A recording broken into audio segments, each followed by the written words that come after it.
Rev Rob, Biblical Basketball. We're talking about positionless basketball today and how the game is changing.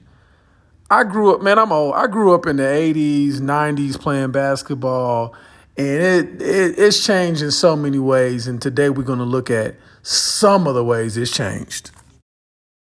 All right, so let's look at this picture. First, look at them shoes, man. Them shoes they not like the shoes of today. These cats used to hoop in Chuck Taylors. Go ahead and put on a pair of Chuck Taylors right now and go jogging. I bet your feet hurt. They were playing basketball in those. Then you see these striped socks. I don't see them very often. These super tight shorts. I know the shorts are getting smaller now in 2021, but they not this small. The jerseys don't look as comfortable. They don't look like it's the moisture wicking fabric that we have now. Look at them old hairstyles. And check this out. It looks like Larry Bird wants to fight Kareem in this picture. And guess what? Back in the day, they could have fought. Larry could have hit him with an uppercut. Kareem could have hit him with a roundhouse kick. You know what I'm saying? Some crazy stuff. And guess what? They might not even got ejected from the game. Just kept on playing. Those are just some of the ways the game has changed. But the big change I want to talk about is how the game is now positionless. Positionless basketball is what they're playing now. 80s, 90s, you had a point guard, shooting guard, small forward, power forward, and a center, and they all did specific things, and that was it.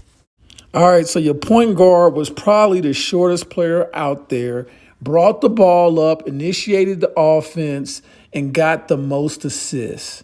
Then you have your shooting guard. He was probably your top shooter, probably the one that shot the most threes, maybe 3 threes a game, something like that. Your small forward did a lot of slashing to the basket.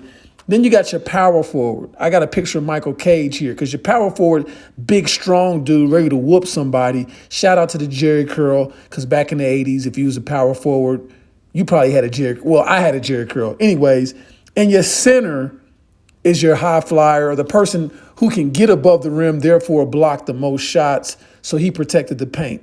Those were the positions, but it's different now. You might have a power forward like Giannis bringing the ball up, initiating the offense. Then you might have your center like Joel Embiid shooting a three-pointer. He might shoot a step-back three at that, which used to be considered a guard's move. Then you have your point guard like Russell Westbrook. They may post up guys in the paint, get big, lead the team in rebounds. And then you have a big man, 7-footer like Jokic, who might lead the team in assists.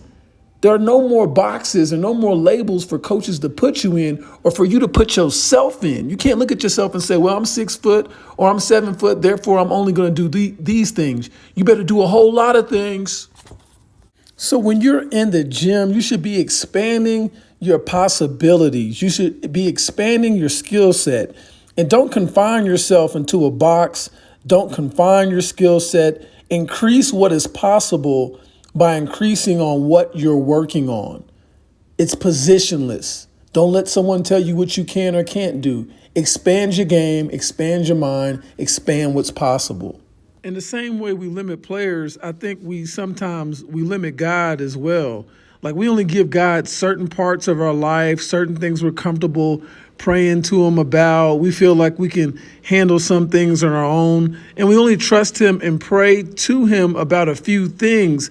But I think as Christians, we should expand the possibilities of God by presenting more things to God, not just some things, but all things. Our finances, our love life, eating habits, family issues, health issues, etc.